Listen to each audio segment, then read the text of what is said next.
Assalamu alaikum. Aujourd'hui, on commence par la glycémie. C'est parmi les derniers chapitres.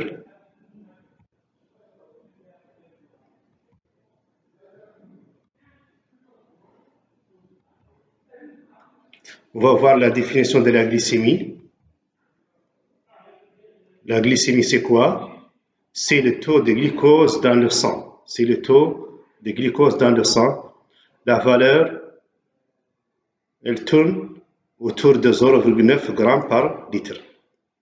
Donc, la valeur de la glycémie est entre 0,8 et 1 g par litre. Si la valeur est supérieure à 1,2, l'individu a une hyperglycémie. Si la valeur est inférieure à 0,8, l'individu a une hypoglycémie, donc qui conduit à la coma puis à la mort. Donc la glycémie, c'est quoi? C'est le taux de glucose dans le sang. La valeur, elle tourne autour de 0,8 jusqu'à 1 g par litre. Si l'individu, sa glycémie dépasse 1,3, elle a une hyperglycémie. Si elle est inférieure à 0,7, elle a une hypoglycémie. La glycosyrie, c'est quoi? C'est le taux de glucose dans l'urine. C'est le taux de glucose dans l'urine. La valeur est 0. Pour un individu sain, la valeur de la glycosyrie est 0. Quand on mange, le taux de la glycémie augmente. Mais après quelques minutes, le taux de la glycémie retourne à la valeur normale. Ce retour marque que l'organisme possède une régulation de la glycémie. Cette régulation est basée sur deux organes, sur le foie et sur le pancréas. On constate qu'après une ablation de foie, elle entraîne une hypoglycémie. Donc, c'est-à-dire que le foie stocke le glucose sur autoforme appelé les glycogènes. Ça, c'est le glucose C6H12O6. Elle se transforme en glycogène plus l'eau. Donc, cette opération, il est appelée la glycogénogenèse. Mais le foie encore, il peut faire une autre opération appelée la glycogénolyse, c'est-à-dire la transformation du glycogène en glucose.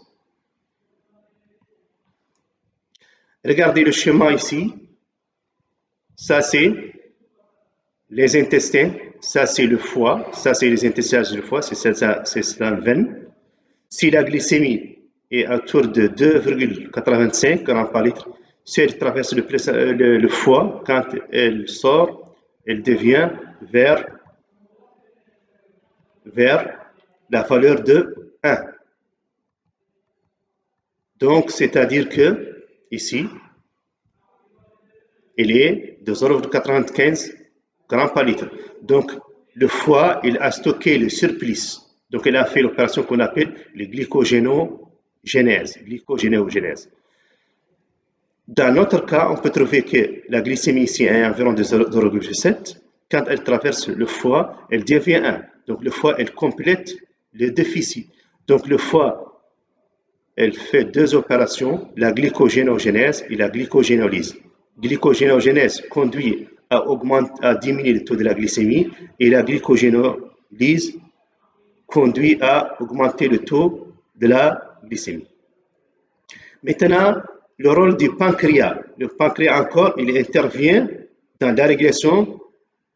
C'est l'effet de ces hormones. Il sécrète deux hormones, l'un appelé l'insuline et l'autre appelé le glucagon. Ça, c'est le schéma de pancréas. Ici sont les cellules acinides qui rentrent dans la digestion. Ici, c'est les œufs de Langerhans qui est formé de deux types de cellules. Les cellules en jaune, c'est les cellules alpha qui sécrètent le glucagon, et les cellules qui sont à l'intérieur, elles sont les cellules bêta qui sécrètent l'insuline. Donc le pancréas commande l'effet de foie par ces hormones pancréatiques, c'est-à-dire par l'insuline et par le glucagon. L'insuline, c'est quoi? C'est une hormone. C'est une hormone sécrétée par les cellules bêta qui provoque la diminution de la glycémie. Toutes les cellules de l'organisme possèdent des récepteurs de l'insuline. Donc, l'insuline, c'est une hormone hypoglycémiante, c'est-à-dire elle diminue le taux de la glycémie.